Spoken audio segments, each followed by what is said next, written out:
Hi, I'm Vernon Kearney, and I want to thank you guys for inviting me to come share some time with you. I'm very grateful to be here, and I just want to thank you for you guys being in my purpose and my dream. I come to you humbly. My sobriety date is October 25th, 1999, one day at a time. So the staff has told me that you guys are beginners in your walk in sobriety. I remember that time as well. I was very beaten. I was very downtrodden in this time of my life. And I'm going to tell you a little bit about it. I qualify. I probably did as much as you did and probably not as less. But it doesn't matter. We ended up in the same place. And I want to thank you for surrendering and trying this new way of life. Because neither life is easy. Neither one is easy. But I'll take this way any day of the week. So I come to you with humble beginnings. I love sobriety, and I want to thank everyone that's contributed into my life. Now I'm going to tell you a little bit about me, about my family, and I'm going to talk to you from a position of 3 places out of the Bible. When the people were in Egypt, when the people were in the wilderness, and when the people got freed. Because that's how I think and I feel my life was. We were all born. It doesn't matter what religion. We all came through conception in some way, some fashion. We all were dropped into this world of sin. When we were young, there was decisions made for us, some good, some bad.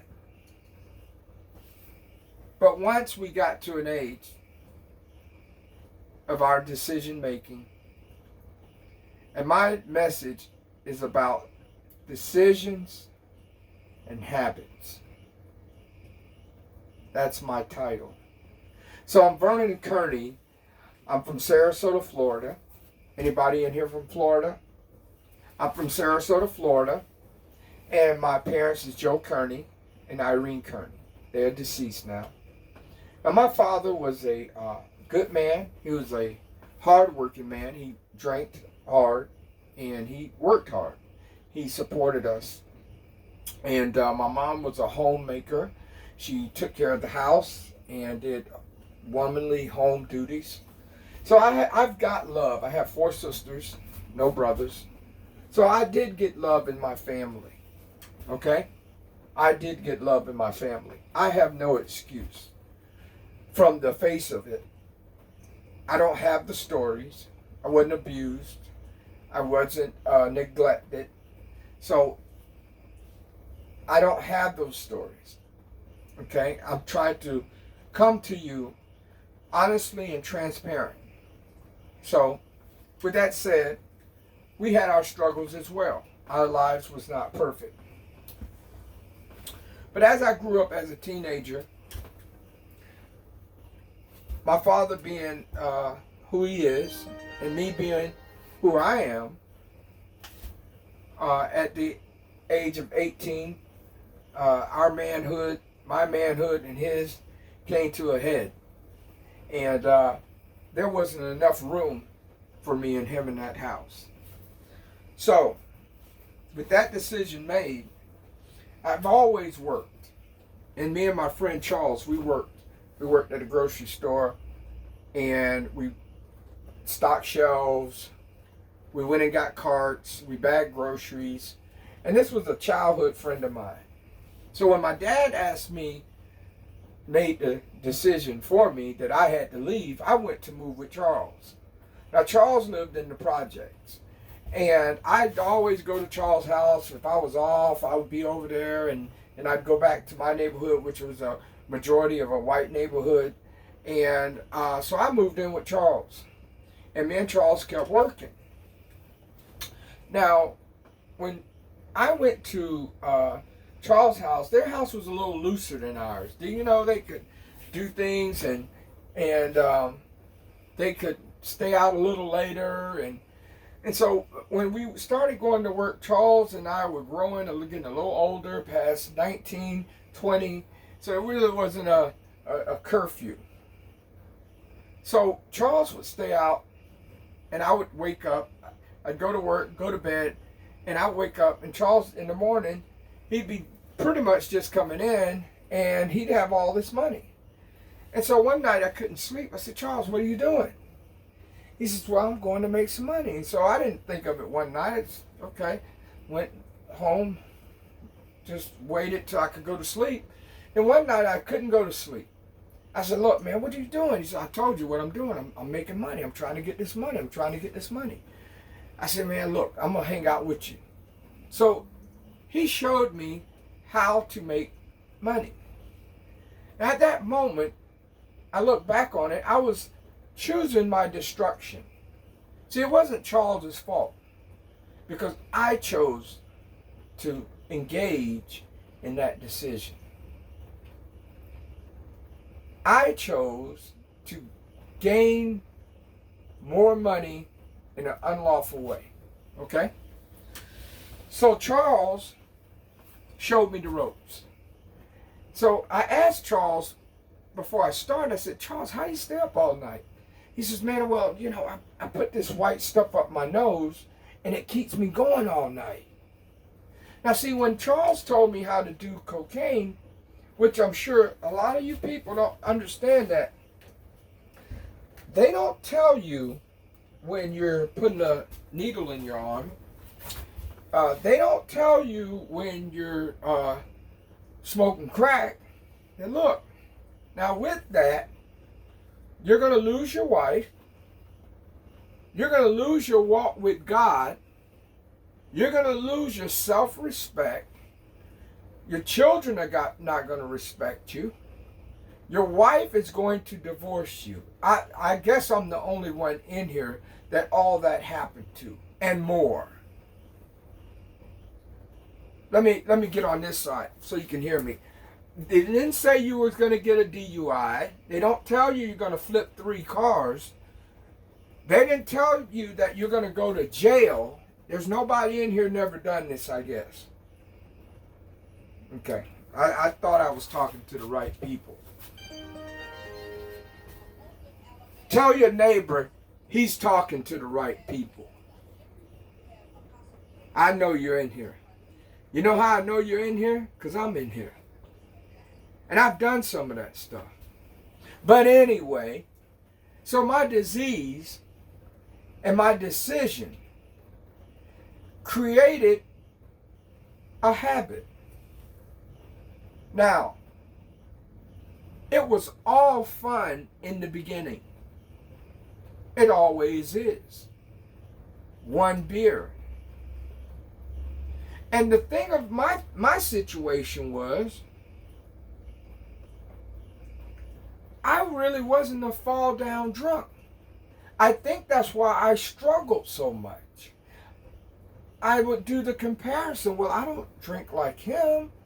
Well, I can hold the job. I haven't had 3 DUIs, 4 DUIs. I don't steal from people. I don't disrespect my wife. You know what they call that in the rooms? They call those yets. So don't never say what you haven't done if you hear somebody else what they do. Those are called yets. Because if you keep drinking, if I keep drinking, all those things can happen. So as I sold my drugs, learned how to do drugs, formed those habits, started making bad decisions, I still had a wife and kids. And you know, my ex-wife gave me that ultimatum. You need to get help. Or XXXXX. See, when you're in drugs and alcohol, you don't remember the things. But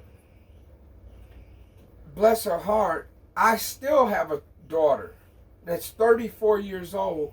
Remember things that happened. And she has every right to bring those things to my attention. Because I was in a drug-induced mindset. But I think she likes the Father now than the Father then. So as my disease progressed, my ex-wife got tired, sick and tired of my behavior, staying out all night, because I had a track record of get paid, get drunk, get paid, get drunk. Anybody in here ever got paid and drunk up all your money? But see, I wasn't a drunk. See, I found out that when alcohol touched my tongue, I changed. And the alcohol, watch this, would get me to the powder cocaine. And that's where all my money would go. It's amazing how I could not figure it out. I couldn't break the code. I couldn't understand how did I continue to end up in these situations and circumstances. I know now it was because of my decisions, and I formed a habit. See, I learned that you can have good decisions and you can have good habits. You can have bad decisions and bad habits.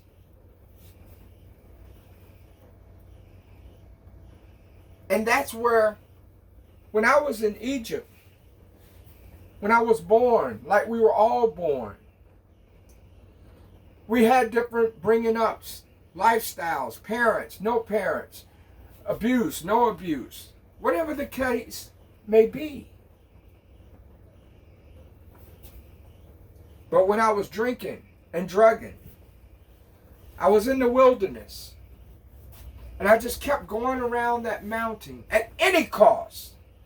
My wife, we moved. We did the geographical change. You know, it's funny. You think that, okay, I'm going to move. We're going to start over. I'm going to leave all those bad friends of mine. But it's funny how they show up. They got different names. Not the same names, but the same type of people. Watch it now. Because my decisions and my habits followed me. It wasn't the city. That's why right now people in this pandemic still drinking, still finding drugs. Nothing will stop them once you're not delivered from drugs and alcohol. See? I had a disease that wanted to kill me. And I didn't know it. I had made decisions, put my life in jeopardy. I had habits that there are people dead from the same decisions I chose and habits that I had. There are people dead right now. Because they told me there's some going to have to die for you to get sober. And that's where God has given us free will. You can do what you want. People ask me after 20 years of sobriety, do you ever worry about, I can drink right now. God gave me free will. He gave you, he's not going to get in the way.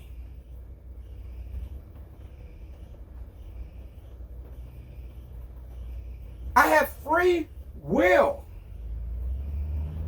So I'm in the wilderness. Rehab, pillow to post. Boy, you look bad. You need some help. And that's what my disease does. It blames the wife. It blames the job. Well, whatever job I could keep. This is how cunning and baffling this disease is. Monday, you're working. I remember one time I stayed up all night and tried to take a shower and go to work.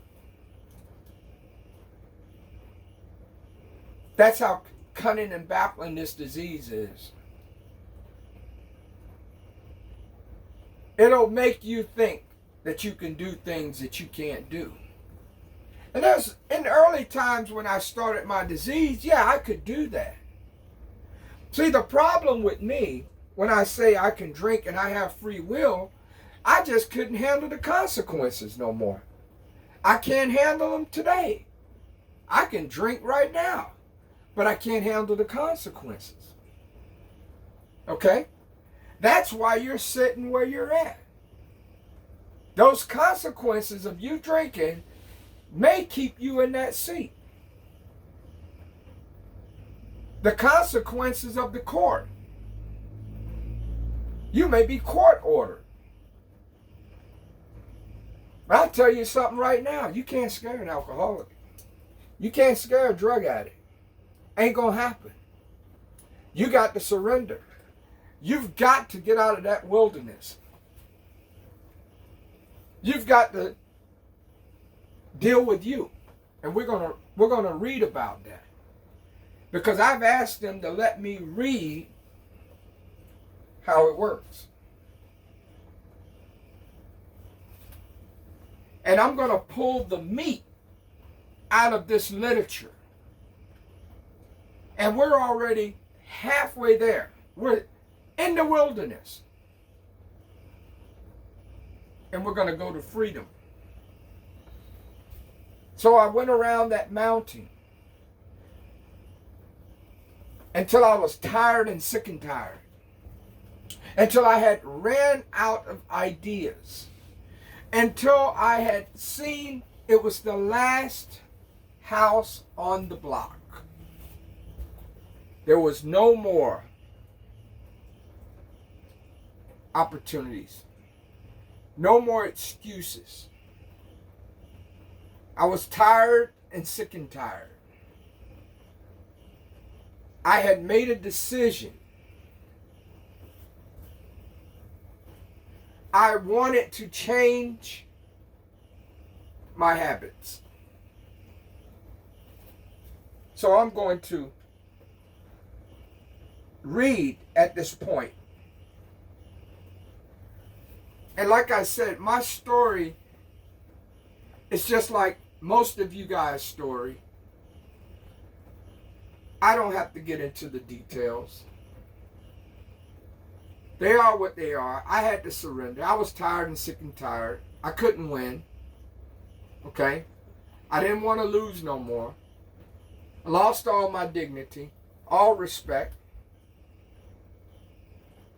But I remember one time my ex-wife put a beer in the refrigerator and I was going to meetings. And when I first went to a meeting, I met this guy.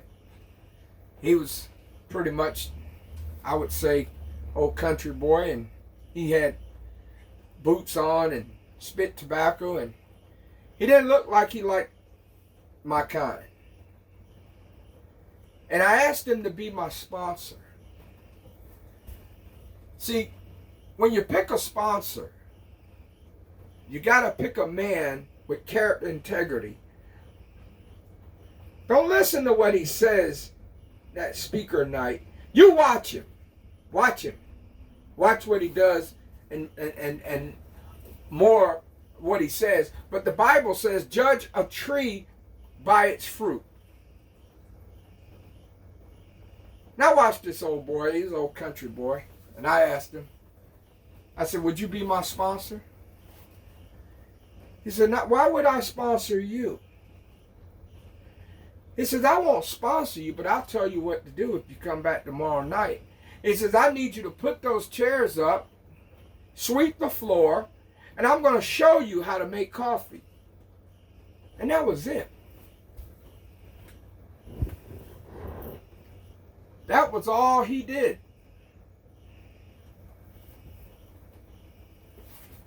But I met some people, Phil and Sandy from Canada, and they were my angels. And that was when I told Phil about my ex-wife putting that beer in the refrigerator. And Phil told me, Vernon, there is no way that beer is going to open, jump up in your mouth, guzzle it down your throat if you don't touch it.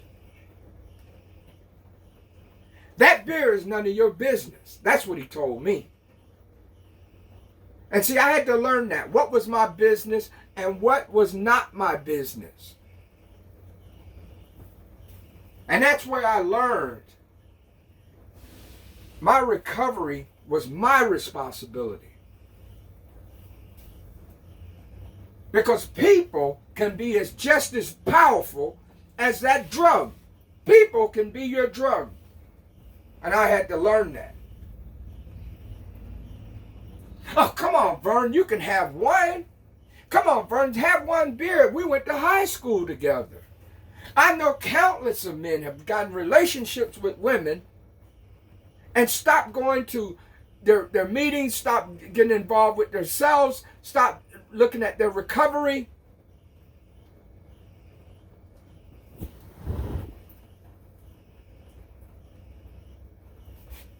And they're gone, back out. It was her fault. She did it. No, she didn't do it. She didn't do it. You made the decision to follow her. You made the decision to do what you wanted to do. And most of these people are early in sobriety.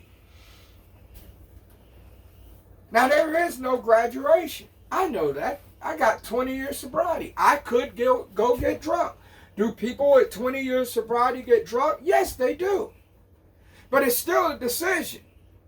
I still have to start to form that one habit. See?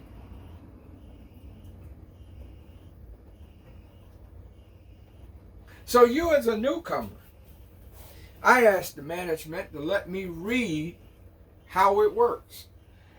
We hear it so many times, we forget the meat that's in there.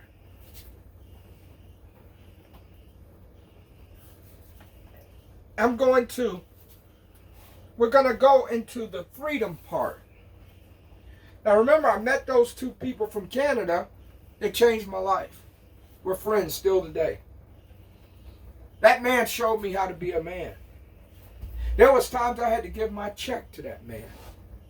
Because all I knew was get drunk, get paid, get drunk, get paid, get drunk, get paid, get drunk. And he would help me give my ex-wife money before she left me.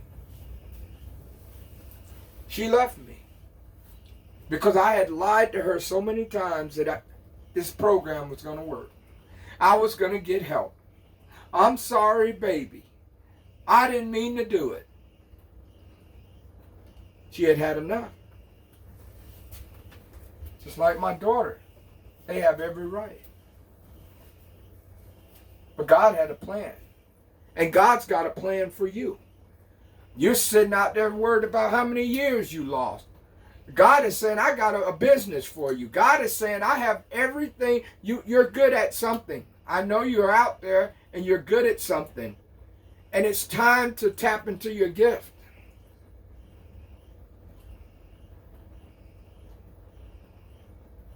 It's still waiting for you. Yeah, you're still going to be that nurse. You're still going to own that auto shop.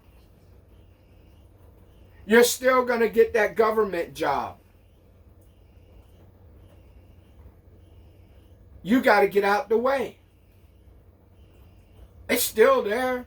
That house you want, that house you got drunk one night and drunk a whole 6-pack. Why did my brother got a house and I ain't got a house? Get sober. God's got it for you. That beautiful wife. Why can I have a wife? God still got that for you. Surrender.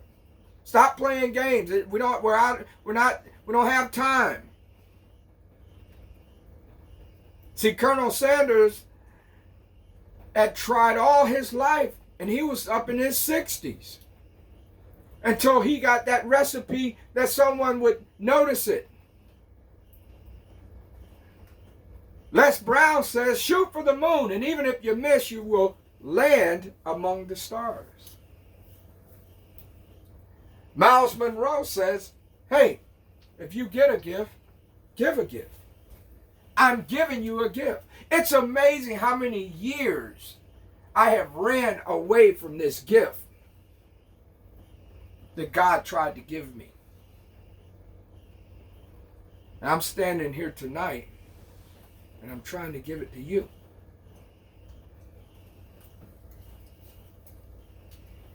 Receive it. Receive it. You can receive it in Jesus' name. There's an anointing on your life. Let me move, because I may get over there and can't get back. And that's all right. That's a good habit. It says, this is how it works. This is where the meat's at. I know you hear this every night. Every meeting. But the meat is in here. This is where the meat at. It says, rarely have we seen a person who fell, who has thoroughly followed our path. Watch it now. They've laid a path for you. They've said, do this. If you do what we do, you'll get what we got. They've laid a path. Those who do not recover are people who cannot or will not completely give themselves this simple program, usually men and women who are constitutionally incapable of being honest with themselves. Those same people that ask for $1.50 at the gas station, look like they ain't bathed in 3 days, those are the ones. Remember, you got full willpower. God ain't getting in the way of that. See? He's not going to get in the way. You got willpower. They're such unfortunate they are not at fault. That's why you be nice to those people. You don't look down on them. Okay? You have the heart of God. God bless you, brother. Used to debate. I ain't going to give them no money because they're going to get drunk. Come on. God don't treat us like that.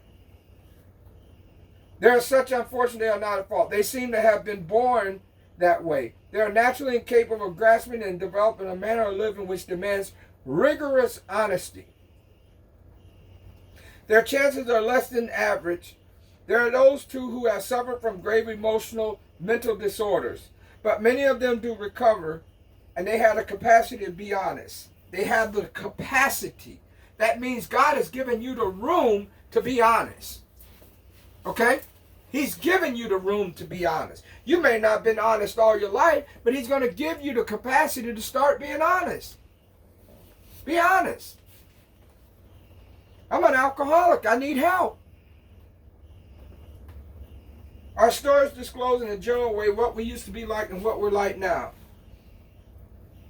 If you have decided, there's that word, decision, decided, strongest word in the book to me. Because we're going to go over the first 3 steps. I'm going to show you where the meat is in that 3rd step.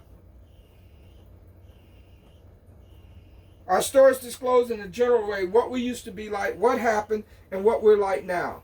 If you have decided what you what we want, we have, and are willing to go to any length to get it, then you are ready to take certain steps. There's certain steps you got to take. I resonate with steps, habits. There's certain habits that you're going to have to conform to. But at some of these we bought, we thought we could find an easier, softer way. That's our alcoholic disease. We're always trying to take a shortcut. We're always trying to do it our way. But that's all right. At some of these we bought, we thought we could find an easier, softer way, but we could not. With all earnestness at our command, we beg of you to be fearless and thorough from the very start. Some of us have tried to hold on to our old ideas, and the result was nil until we let go absolutely. That's that time when we were in the wilderness. We got alone. We got away from everybody. We're in that rehab, and it's just us and God. No more excuses. No more, it was this, it was the kids, it was that, it was my upbringing. No. Lord, I need help. Lord, I don't like these conditions in here. Lord, I don't want to see people walking up the corridor naked. Lord, I don't want to see a man busting his head against the concrete. I don't want to see people fighting for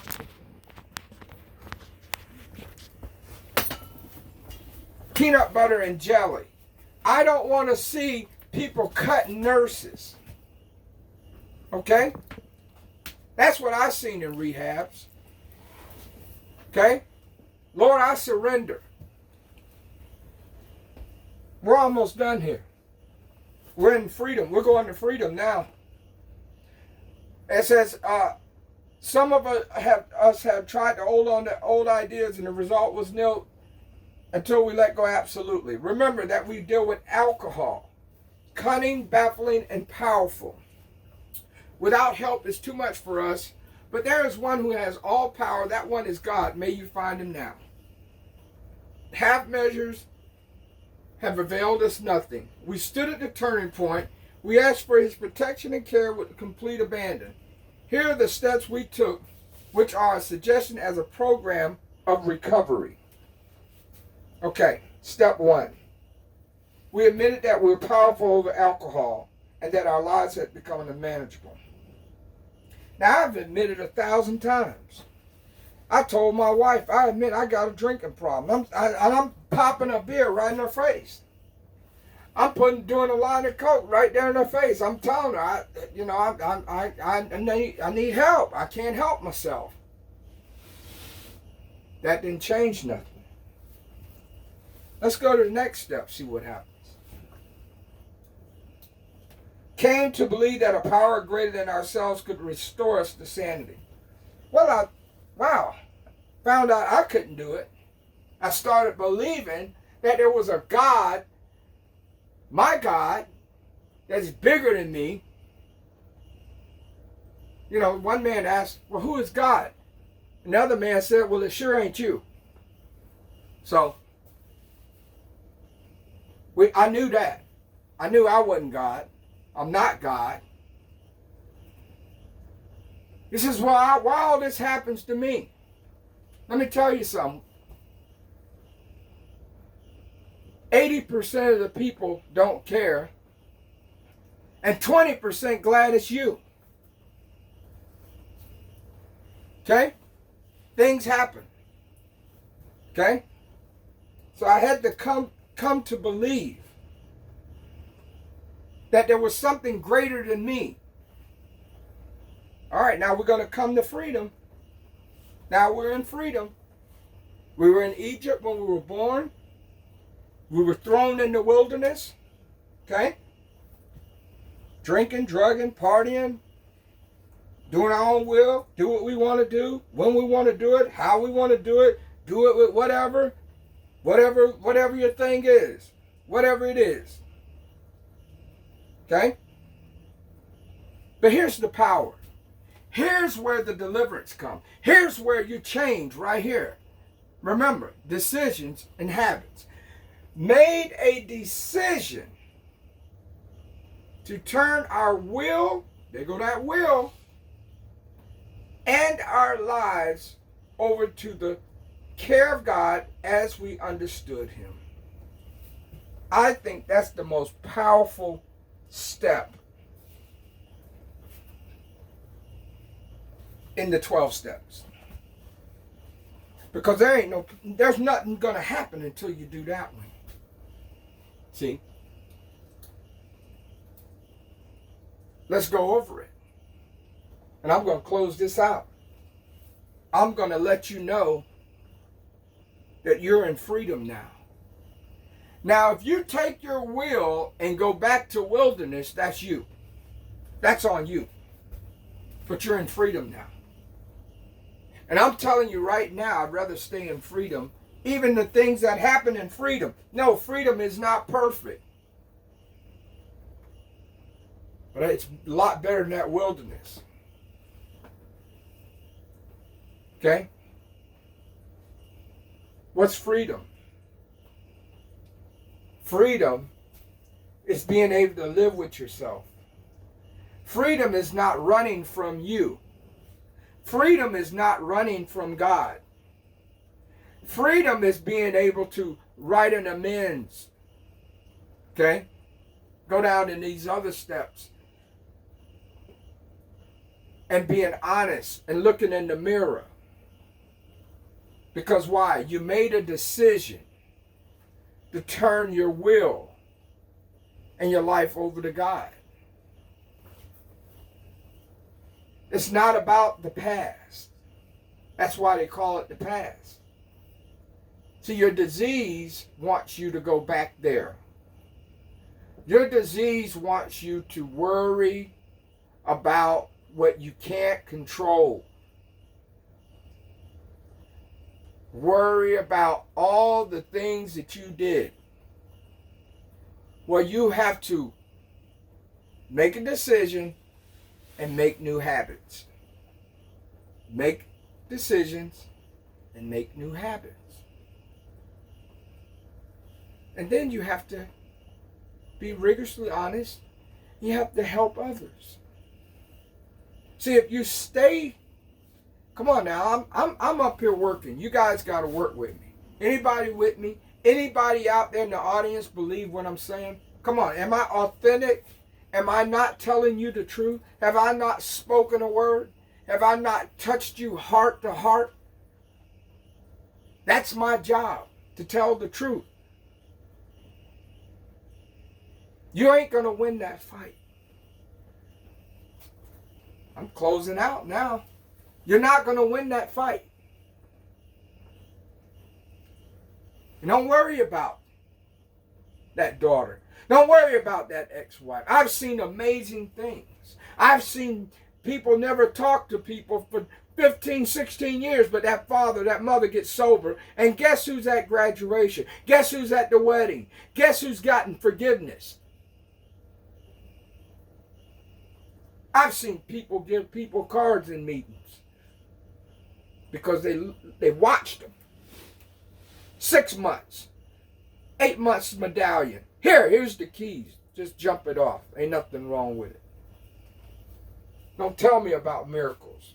You are a miracle. Brush yourself off. This ain't the end of the game.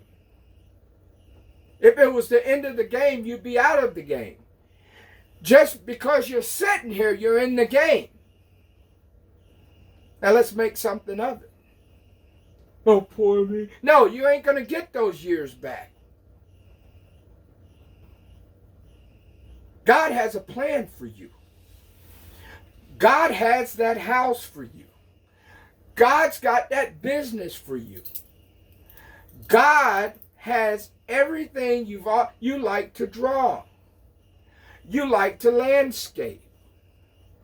All those things you're going to go back to your bunk and think about. They're not gone. Stick with the winners. Stick with the winners. The people that make good decisions. The people that have good habits.